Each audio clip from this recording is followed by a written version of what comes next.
Welcome to this session of our Zipinar, which we are always passionate about. We come every Wednesday, 12 p.m. sharp, um, with one idea, with one belief that we will be helping the community in whatever ways we can.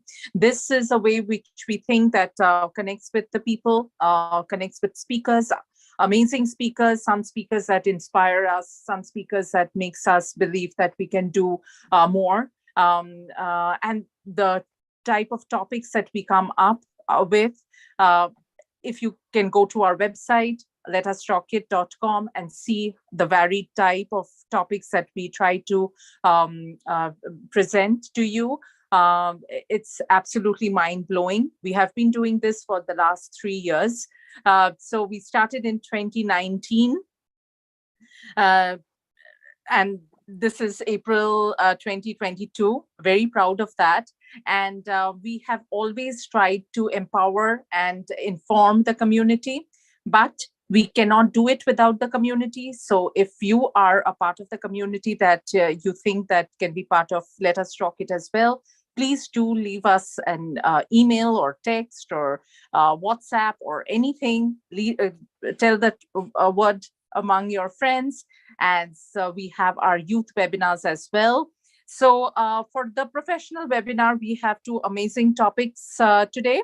And we have two amazing speakers. And for the first speaker, we have Prince Adu, and he is two-time TEDx speaker, Kumvana Fellow of Canada, brightest young mind of South Africa, Ashoka Changemaker Scholar, Royal Commonwealth Society Associate Fellow.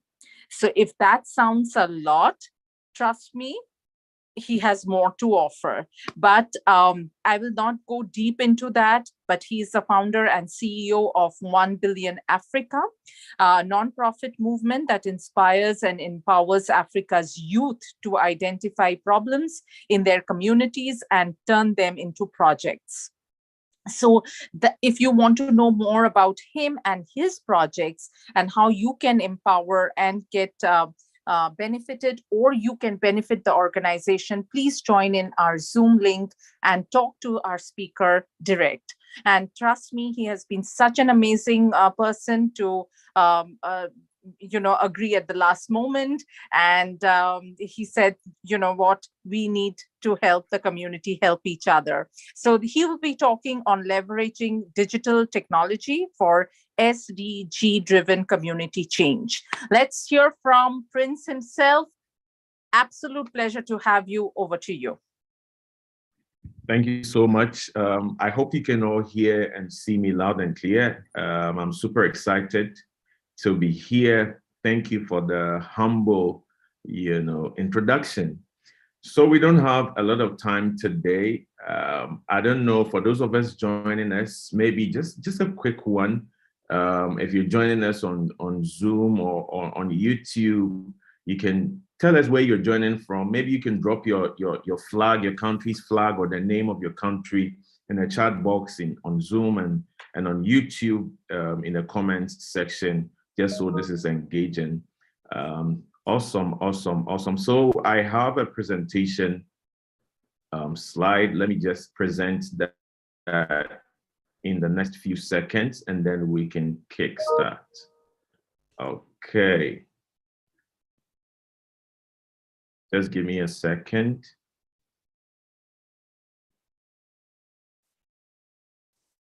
Awesome. I hope you can all see my screen. If you can see a logo that says 1 Billion Africa turning problems into projects, then you're right there, you can see my screen. Can I get a feedback? Just, and I can hear you from 1%, and I know I'm not alone over yes, here. The screen is, yeah, we can see your presentation. Thank you. Awesome. Thank you so much. So this is my topic for today, leveraging digital technology for SDG-driven community change.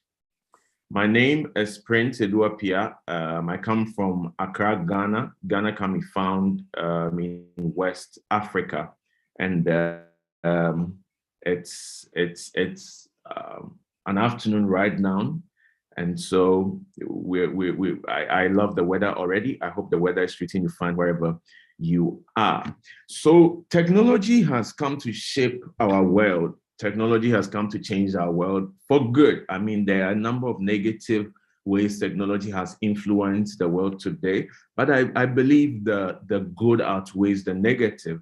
And so I thought this topic would be very important, to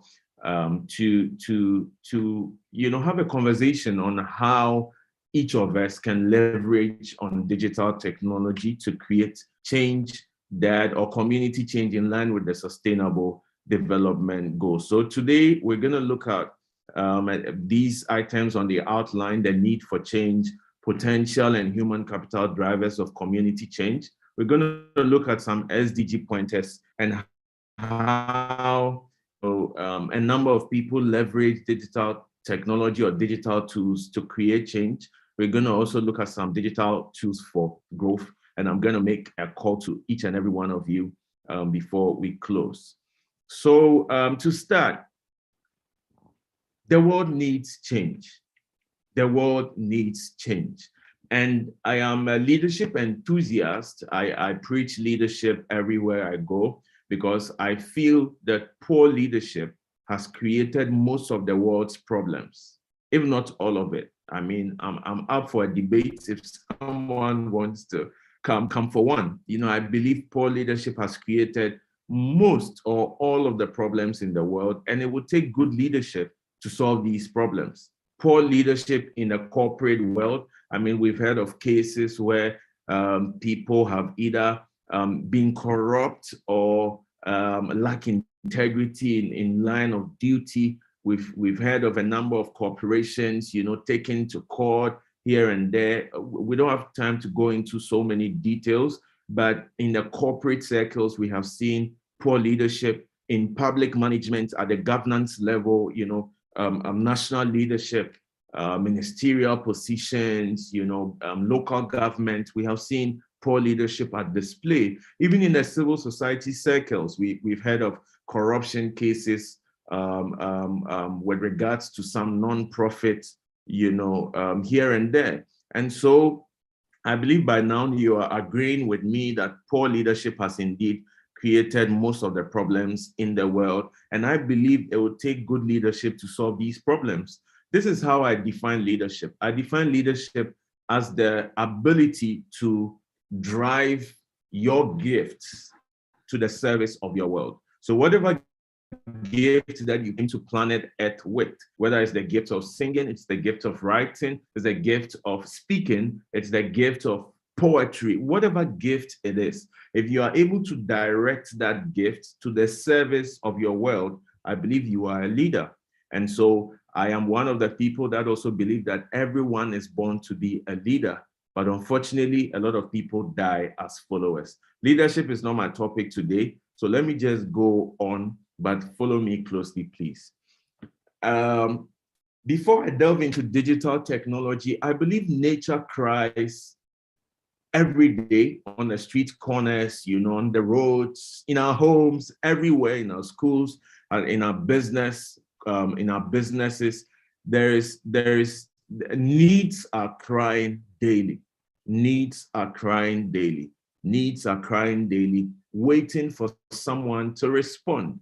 And I hope in your community where you find yourself in, I hope in the school you find yourself in, I hope in the circle you find yourself in, you are able to hear the cry of a need and respond positively to it. So this leads me to my story. In the year 2013, it was the month of December. I was doing I was doing a national service on my university campus where I completed my undergraduate.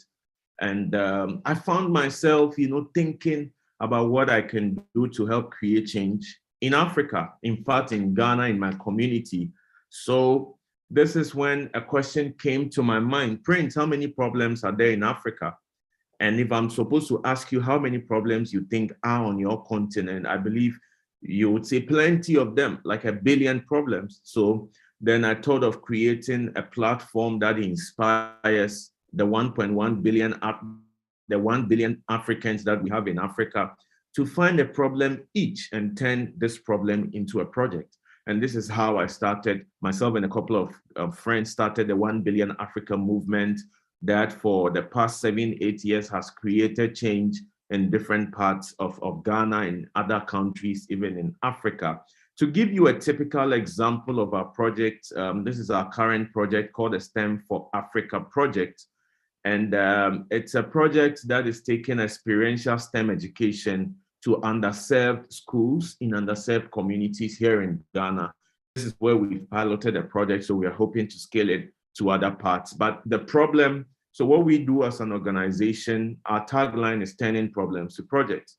So we identify a problem and we turn that problem into a project. We do this and we inspire people. I have done this in the past on my TEDx talks, on different platforms that I've spoken at, advocating for young people, especially the youth of Africa, to look within their communities, find a problem, and turn this problem into a project. So this is a typical example of a problem we found in a community here in Ghana. And I believe this problem may relate with you wherever you are across the world. It's the lack of practical, STEM education in our schools, our primary schools, our senior high schools, our junior high schools. So there's this community here in Ghana that has about 10 schools, and each of the 10 schools, you would find students performing experiments on the on a whiteboard or blackboard, on paper, lacking material. So we put some partners together and created this project called the STEM for Africa project that you can see some of the children using the toolkit we call the science set. This is more like a portable lab. They can perform over 30 science experiments. And so it's a 2-year program that is teaching these kids in 10 schools in the community in Ghana to have experiential STEM education. They have formed STEM clubs. We're engaging them through mentoring and through other exciting activities. So this is an example of Prince responding to the cry of a need. And I don't know who is listening to me or wherever you're listening to, I believe that you carry the potential to respond to the need of to respond to the cry of a need. And this leads me to my next slide. If I'm to be interviewed and I'm to be asked, Prince, what inspires you the most? One thing that inspires me above many other things is the word called potential. Potential. Potential inspires me because potential is that thing that is still hidden in you that we have not seen already. If you are an author, you've already published 5 books, it's no longer your potential. It is in the past. I'm talking about the 15 more books that are hidden in you. If you are a mentor that is mentoring a group of people, or who have mentored a group of people, I'm not talking about them. I'm talking about the new group of people that you can mentor. Potential is the power in you that the world has not seen yet. And so whoever is listening to me on Zoom or watching this YouTube, broadcast, I believe you have something in you that the world is waiting to see. And I believe this thing that you have hidden in you can respond to the cry of a need that will lead to the creation of change in your community, in your country, on your continent, in our world, And so in the year 2015, thankfully, the Millennium Development Goals that started in the year 2000, the Millennium year, 2000 till 2015, 15 years ended, and our world leaders in the United Nations met, and they came up with 17 new goals called the 17 Sustainable Development Goals. These are goals that, if are able to be achieved, can make our world a better place. And so these goals are pointers for us. If you feel you carry some potential to create change, these goals are more like directional maps on what you can do to create meaningful or sustainable change. So what I love about the Sustainable Development Goal is that, it is broad and you can identify an area that you are most passionate about. So if you're most passionate about the goal 5, which is gender equality, respond to the cry of a need in gender equality. If you're passionate about education, respond to the cry of a need in education. It doesn't matter where you are. You can be in a business world, you can be in a civic space, you can be in a public management space. It doesn't matter. You can respond to the cry of a need in the area of any of these sustainable development goals. And you will be contributing to making the world, our planet, a better place. Let me give you some typical examples. And this is what technology does beautifully. Leveraging on technology, we can help achieve these sustainable development goals, or at least get closer to achieving them by the year 2030.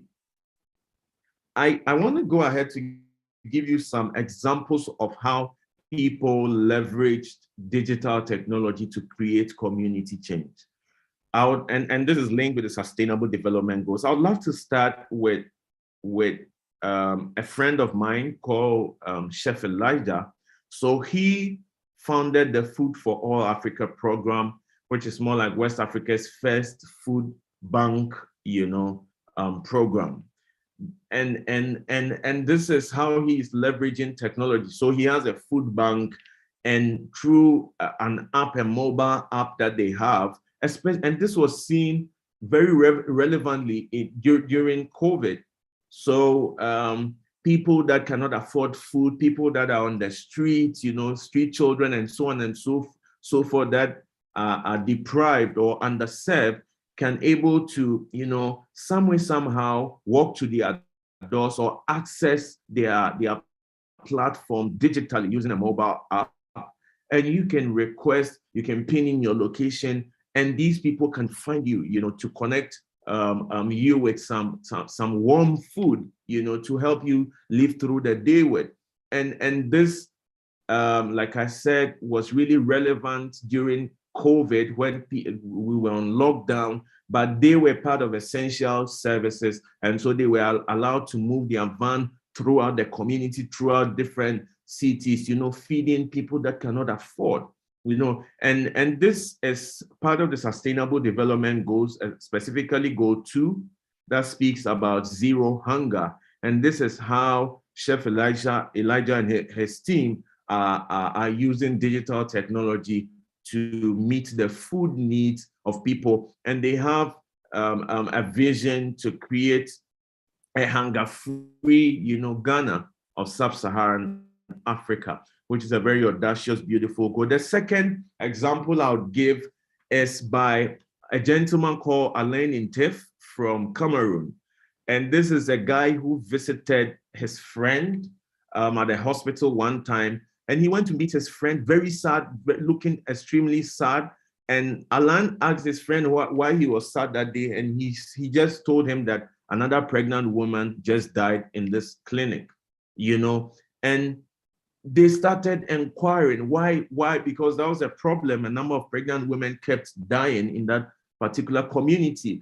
And when the founder of this platform called Gifted Mom investigated further, they realized that these women were dying because they were missing their antenatal tests or visits to the clinics. They were missing the essential tests that, or even regular tests that pregnant women are supposed to do. So they leverage on technology to solve this particular problem by creating a platform to sign on pregnant women and to send them SMS, scheduling of messages of appointments, hospital or appointment with your gynecologist, antenatal appointment. So if you're a pregnant woman in a remote community in Cameroon, once you're part of their platform and it is due for your antenatal, you get an SMS. And this is a low, a last mile technology platform, because you don't need an Android platform. Any mobile phone, no matter how cheap or low cost it is, can access this particular tool. So you get an SMS, your antenatal is due at this particular date, this particular time. You get reminders, and this is how they were able to, help solve maternal and infant death in Cameroon. Today, they are not only in Cameroon, but in different other African countries. So this is an example of how Alain and his team were able to, or are able to, leverage on digital technology to save lives, which is an SDG goal 3. Now, the last example I'll give is also a very good friend of mine called Tom Chris. Tom Chris is a Nigerian based here in Ghana, and he has come up with a brilliant platform called Ready for Work. Again, the problem here is that there are a lot of unemployment situations or cases here in Ghana, like in all other parts of the world, even including the United States. You know, graduate unemployment rising up, picking up, and they found a problem that this unemployment is on the rise because a lot of corporates or people in the job market are complaining of recruitment or graduates who are less skilled, you know, because of the challenges in our educational system. A lot of graduates come out very, very unskilled. And so they came up with this particular platform where they teach, when they sign on graduates, they teach them key skills that are relevant in the job market today.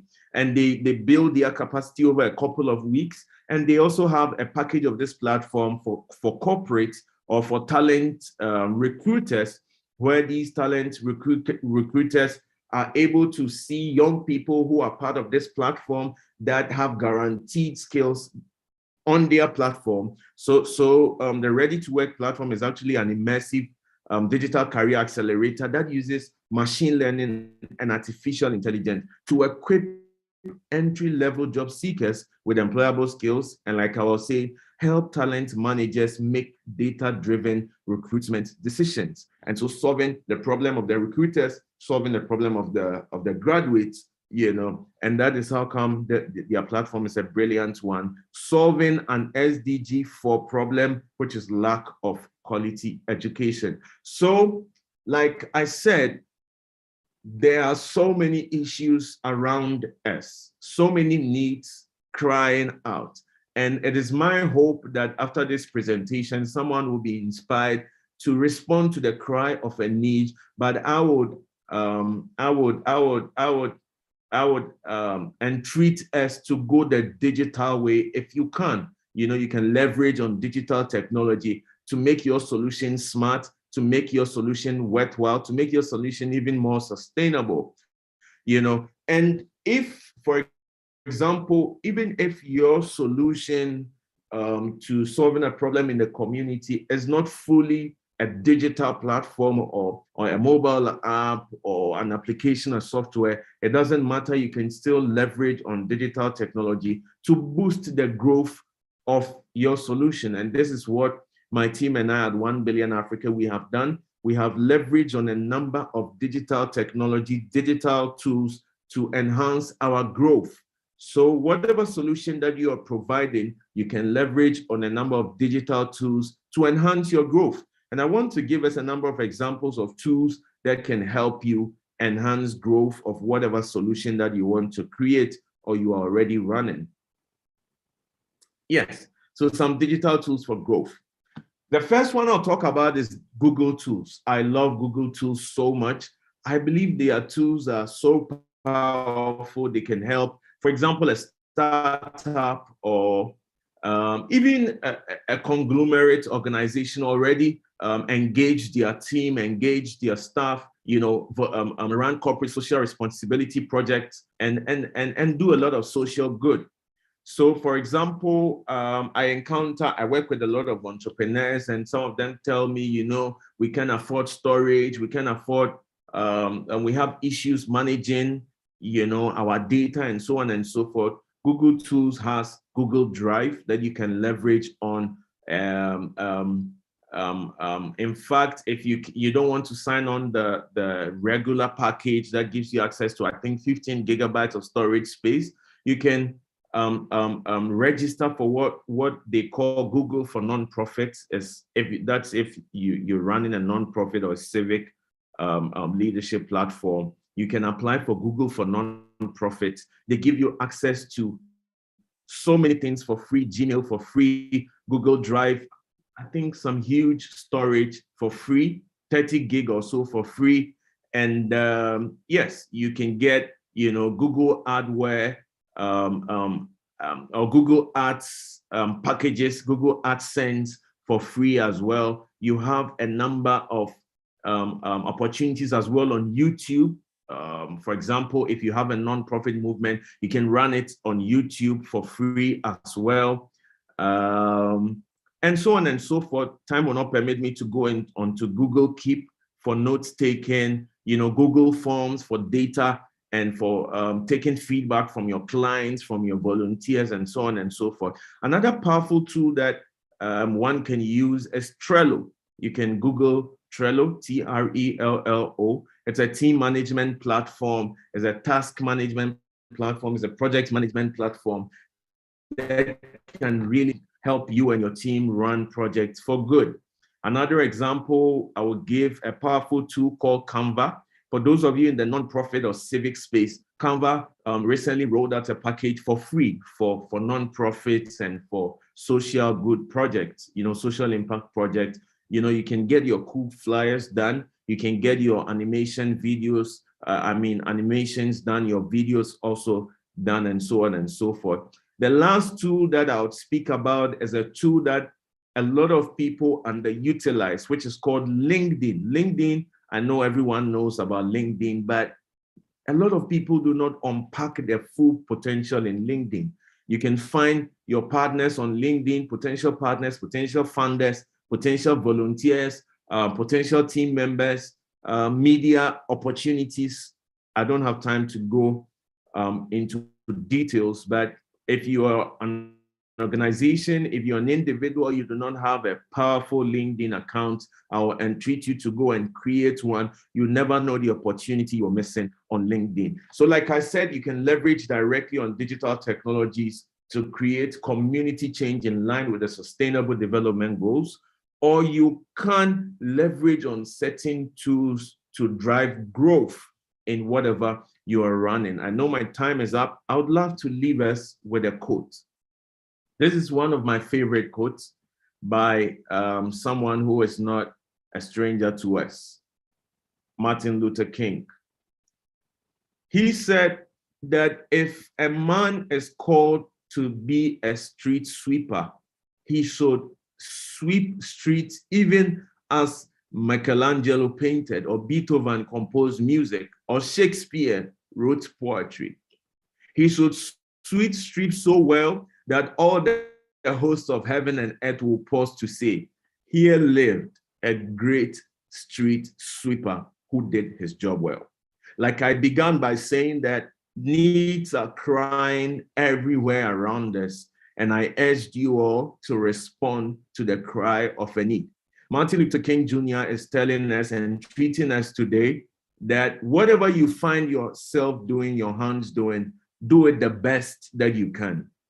And thankfully, in the technology age, you can leverage on digital technology to make your work smart, to make your work more sustainable, to share your work across the world, to inspire other people, to create a ripple effect of change in our corporate circles, in our civic leadership circles, and in our public management circles. Thank you so much. Thank you. Thank you so much, Prince. Can we have a digital round of applause? A virtual one. That's really great. So I think Let Us Talk It as well is a form of responding to the need of knowledge, not just knowledge alone, but knowledge through personal experience, and giving it for free for anyone who join and also watch the webinars through our social media and YouTube account. That's really great. Those three things that you've mentioned, who have created the application to help and respond to the cry, was really great and moving. So We are now open for questions. If anyone would like to ask, please unmute your mic, or you can put it in the chat, or you can just share your insights if you wish to.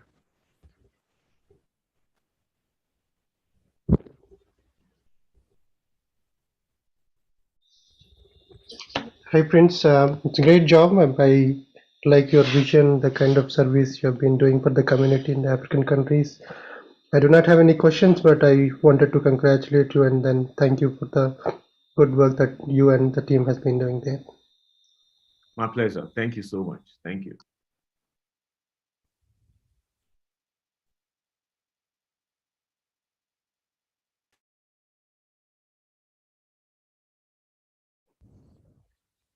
Okay, I guess there are no further questions. The presentation is very crisp and clear as it was presented. So it's really perfect. Now we can move on to the next topic. But if you wish to further check with Prince, you can just check on LinkedIn. He's very approachable and responds quickly to the messages, so you can collaborate or wish to speak to him to anything. Please feel free to. And if you have further questions that come up in your mind, you can just put it in the Q&A section or in the chat and direct it to Prince. Now we can move to the next topic, which is humanitarian services. It is related to the first topic that we have today, and this will be given by an entrepreneur, Mr. Mahesh Chitnis, a mentor and a devoted Lions Club member, also a CEO of Base 2 International Corporation, a volunteer with various charitable and nonprofit organizations, including Lions Club International. And not much of a further ado to give him the session and give us the knowledge that we seek through his experience and a little bit of himself. Let's give the floor to Mahesh. You can take over. Thank you so much, John. Let me just check up one thing. Can I share my screen? Yes, I can. I'm sorry, I couldn't do the sound check before. Is the sound all right? Yes, it is all right. Thank you so much. Thanks. All right. Good morning, good afternoon, good evening, everyone. Thank you for joining us and giving me a chance to present today. I was asked very recently to present something today, and I was a little hesitant, but I decided to present it because it is the National Volunteer Week. And I wanted to make sure that we understand the importance of volunteering, not only in our personal life, but in the corporate world. Prince Adu did talk about a few of those things during his speech, but I'm going to elaborate a little bit more on the humanitarian service. I'm going to put it in context of the business leadership, how humanitarian service can lead to betterment of our business, the growth of our business, and why. That is going to be my point of discussion today. Let's first define very simply what humanitarian service is. Everybody has a different definition for humanitarian service, but let me sort of give you a little bit what I feel is the humanitarian service. Humanitarian service is being humanitarian means helping people who are suffering, saving lives, anytime, any place in the world. And so humanitarian work requires being responsible, conscious of the circumstances of other people's lives, and helping them on the basis of need without any discrimination. How does that translate to the business? This is what we are talking about others. We are talking about like supporting somebody without any gains, without any benefits. So, and then most of the times we feel it's all about the profits that we make into a business. When I started thinking about that a little while ago, I joined Lions Club International organization as a youth volunteer. We have a club called LEOs, which expands for leadership experience and opportunity. So I joined that organization long time back. And when I started thinking that I was always thinking that my work, my business, and the volunteering, the humanitarian work that I do, they are two separate entities. Even if I was part of this Lions Club International, which is the world's largest humanitarian organization with about 1.4 million members around the world, literally every single part of the world, we have a presence. But when I started thinking, the founder or the group of founders that we had for Lions Clubs, they were all businessmen. The person we designate as the founder of Lions Club, Melvin Jones, he was a businessman in Chicago. And he had a group of businesses come together and they formed a lunch club in early 1900s, which sort of became eventually, in 1917, it became the Lions Club International as we know of. So, and then I looked at many other organizations, many other volunteer humanitarian organizations to find out that literally every single organization is formed by a businessman or a businesswoman. And I started looking into why. I did some research, which I want to share with you from different surveys that are conducted.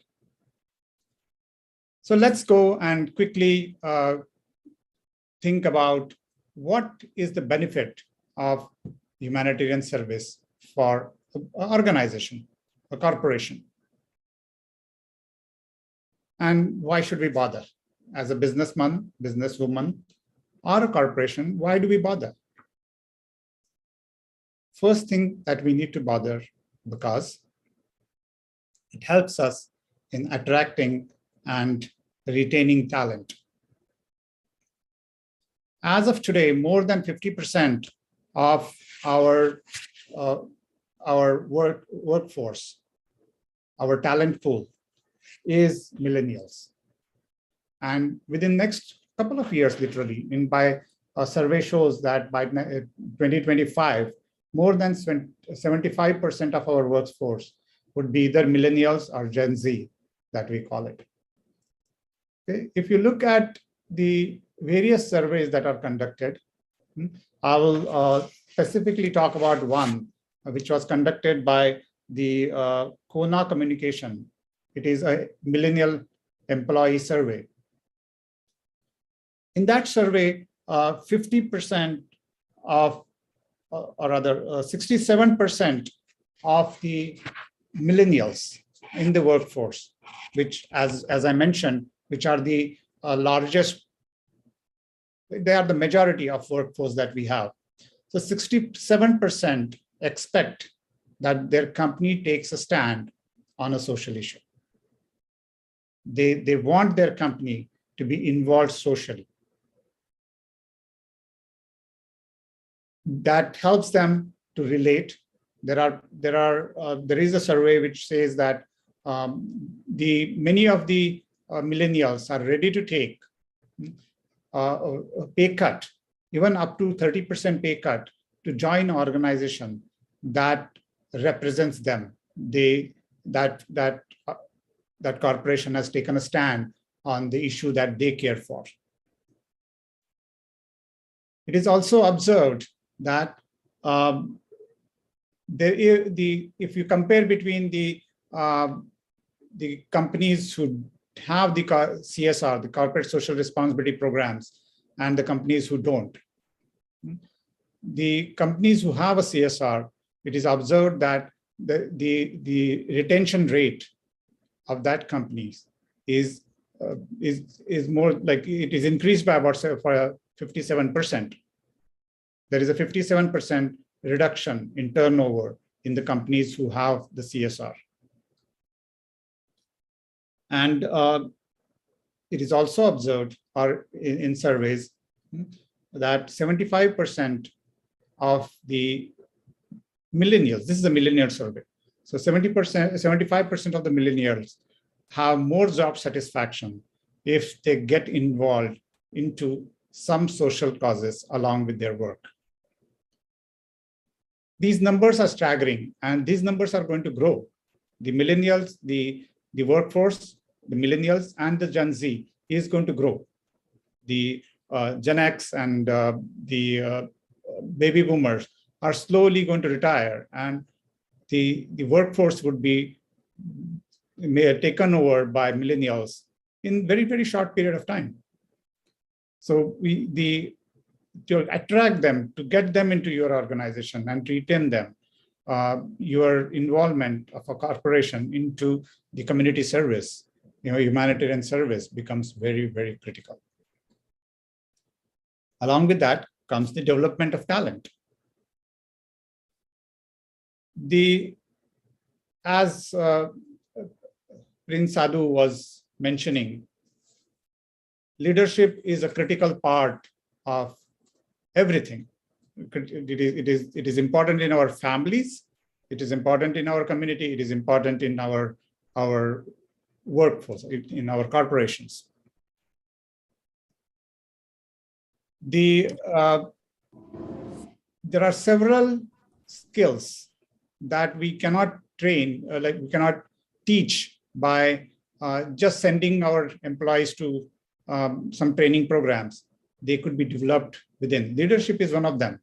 Our employees can learn leadership skills by being part of a corporate social responsibility program, a volunteering program that a company can develop.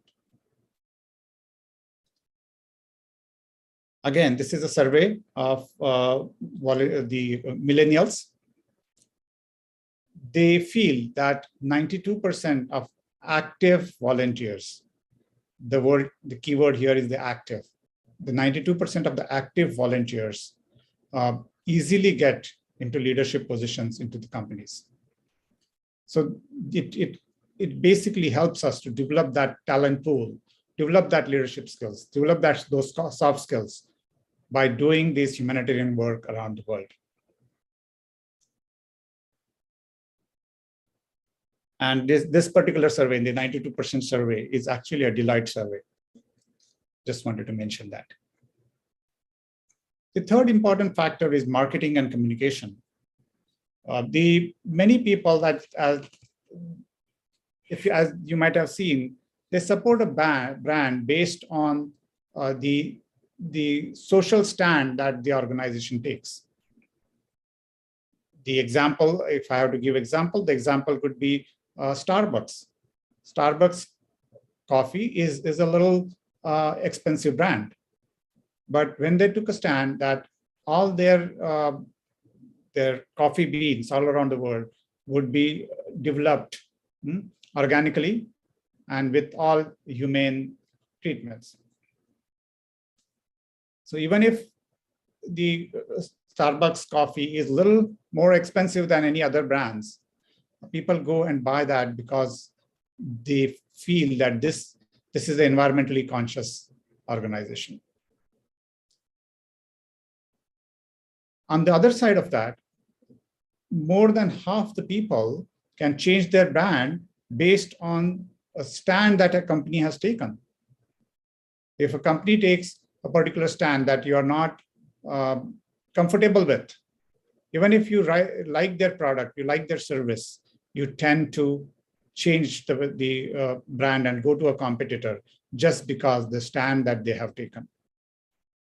So picking up the causes that are close to the heart of your constituents, your consumers, and supporting that cause will help a company to grow. And last but not least, increasing revenue. How would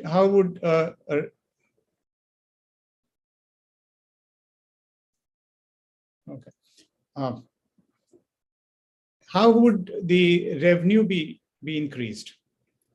It is observed that like sort of the companies who have the CSR, there is an increase in revenue by about 20%. The increase of revenue is combination of the points that we discussed before. You would have the market loyalty, you would have a dedicated talent pool, both of them coming together, the revenue of the company can increase. And now, last but not least, I just messed up, the increase in the value.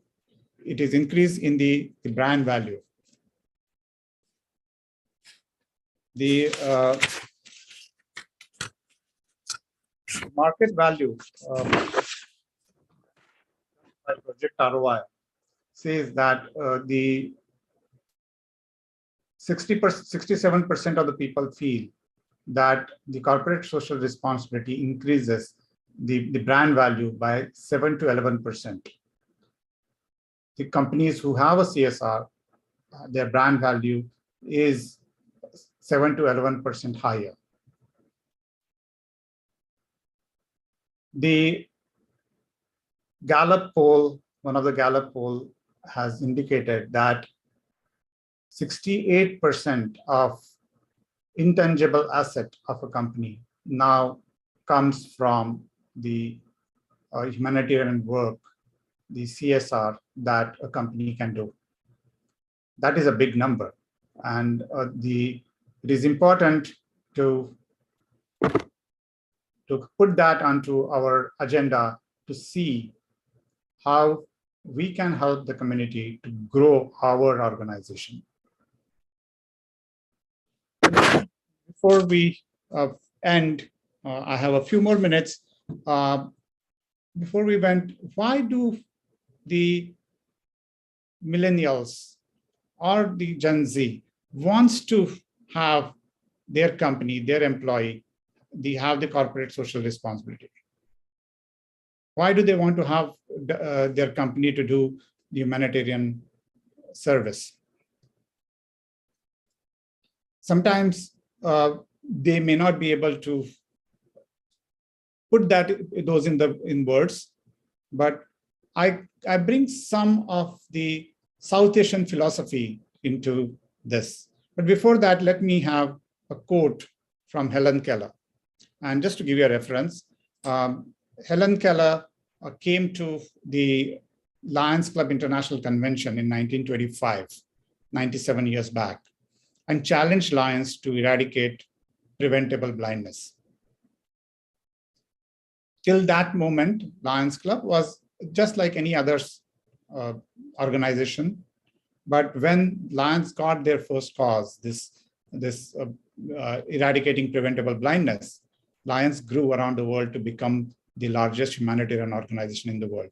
So what did Helen Keller say?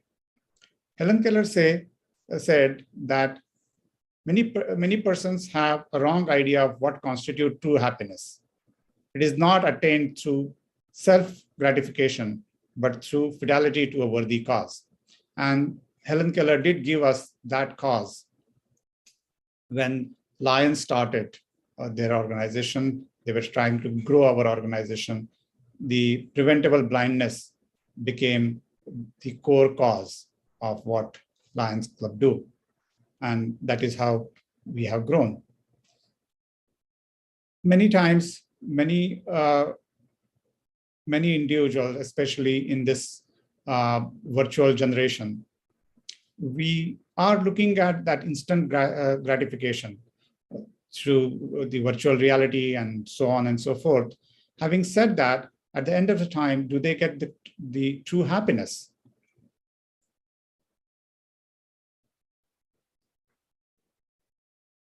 Everybody's goal, whatever that our goals are, whether you want to earn money, earn fame, anything that you want to achieve, finally, it sort of comes down to a simple thing that we want to achieve happiness.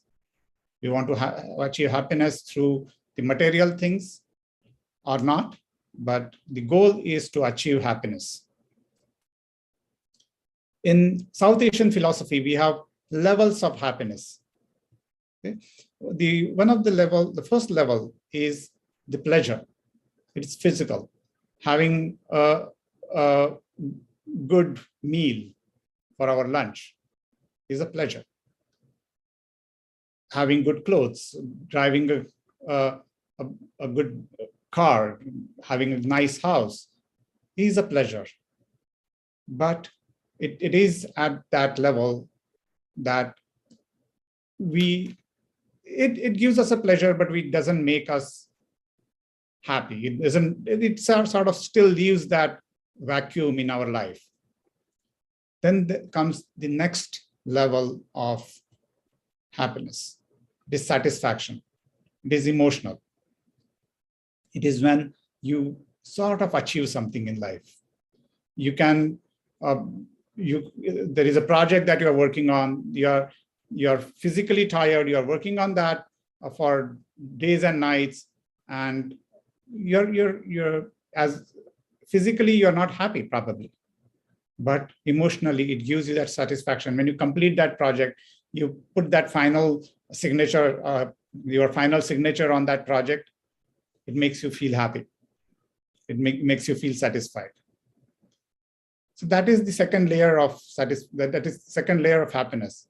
And the ultimate layer, what in Indian philosophy it is called as Paramananda, is contentment.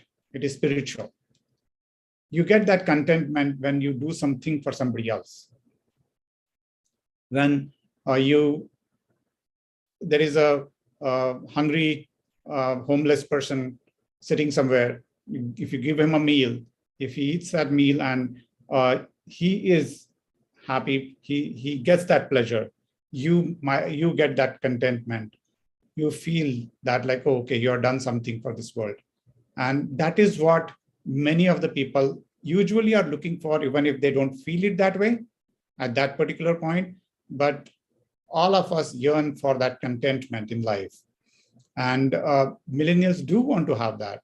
And they are rather more focused on like doing something for somebody else.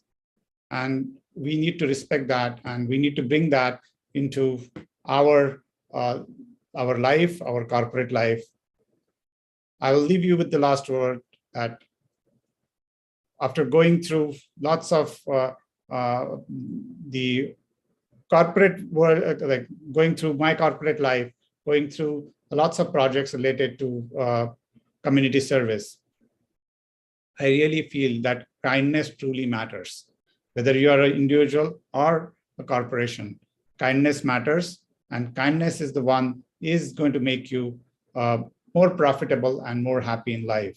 So I request you to think about it and make sure that if you are in your personal life or in your business, try to help others, try to do humanitarian service, which will lead us to greater success. If you want to reach out to me, I have the QR code there. If you can scan that, you can get my information, or you can reach out to the organizers of this group and they can help you reach out to me. So thank you so much for listening to me, and thank you so much for what you do for this world. Thank you so much, Mahesh, for sharing the kindness that you have, and reminding us again that even in small things, kindness is a great movement that will also there is one movie I've watched that like they have to offer a kindness, and then one would like to return but is declined, and was asked to do that kindness forward. So they pay it forward, so everyone will be attached to it. Anyone would like to share their insights and also would like to ask or interact with our speaker? And Srini is our CEO, and mentioned you had mentioned excellent points. Thank you. Yes, I think, Mahesh, that was really a great session. And I think you articulated the points very well on why.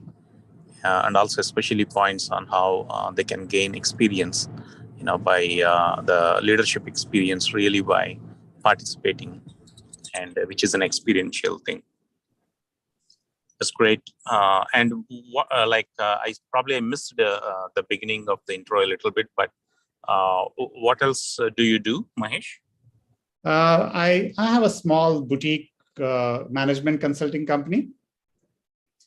We do work in process reengineering, and also that is where all my research comes in. That we train our clients on how to bring in their process, which are customer facing, community facing, and help them to grow. So that is my expertise. And from the Lions side, I was a district governor of Lions Club a long time back now. Now I help the various districts to achieve their goals to support our communities. Yeah, great to hear that. Thank you. Thank you so much. Hi Mahesh, this is Hari. Hi, Hari. Yeah, thank you for accepting this invite and joining us on the session. It's a wonderful session, great way to learn all the way. I don't know if you still remember me, but we met in Connecticut, Hartford before. Yes, absolutely. Yeah. Okay. So Srini, he was the one who has inducted me into Lions Clubs, actually. He's my mentor and guru there. Oh, okay, great. Yeah. And in fact, we have a CSR team member also in our team. Her name is Apurva. And in fact, definitely we'll make sure she will get in touch with you to share, more best practices in that direction. Anytime. Yeah. Yeah, I moved out from Connecticut to Philadelphia, Mahesh, so I cannot continue the association with that local Lions Club that you made me as a member. We can connect you with the local Lions in Philadelphia. Yeah, sure. That would be great.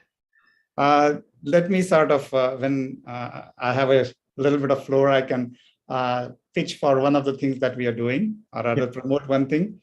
Sure. To create this awareness of the preventable blindness, and want to let people know that it is important to take care of their sight, their eyes. We are attempting to break a world record of the longest chain of eyeglasses by connecting 100,000 eyeglasses in the Liberty State Park on the backdrop of Statue of Liberty on 1st of May. So if anybody is in this area, please join and be part of something that is bigger than ourselves. Yeah, when is that date, Mahesh? 1st of May. Okay. It's a Sunday, Okay. Sunday afternoon. Okay. We're going to start connecting the glasses around 10 o'clock. We feel that we would be done by 2 o'clock. Okay, sure. Yeah, I'll try my best. Sounds good.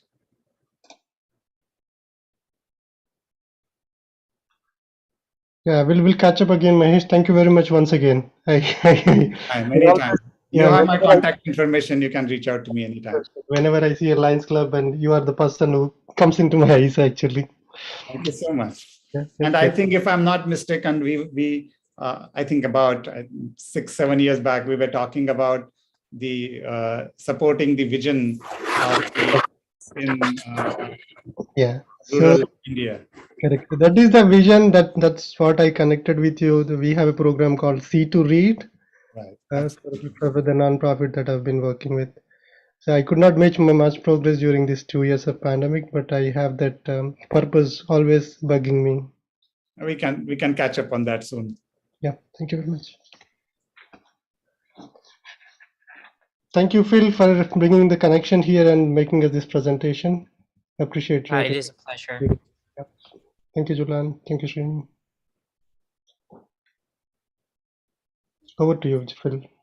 Yes. Anyone else would like to talk or? Okay. I see Sheetal unmuted.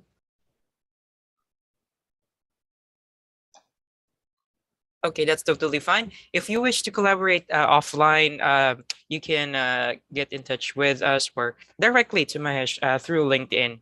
So he responds promptly for your inquiries, or you just want to give a chat regarding the matter. Now, also, before we end, I thank you speakers for your time, your energy, your knowledge, your experience, for what you have shared to us. It's really appreciated, and um, it is a great honor for you for to have you as our speakers for today. And also, we are hoping for everyone who is watching to also support our youth group. We also have our youth webinar sessions, and that is every other Saturday at 4 p.m. Eastern time. So there is preparation sessions every Tuesday and Thursday at 4:30 p.m., which you can join by registering at our website, letustalkit.com/youth. And in case you missed this wonderful topic today, you can visit our YouTube page, Let Us Talk It, to review this session and also other sessions. And see you again next week, the same time and the same day, and the same wonderful topics to be given by different speakers as well. All right. So again, we thank you everyone for joining and providing us your presence today. We all hope you are safe as always. So we bid goodbye for now. Thank you so much and all the best.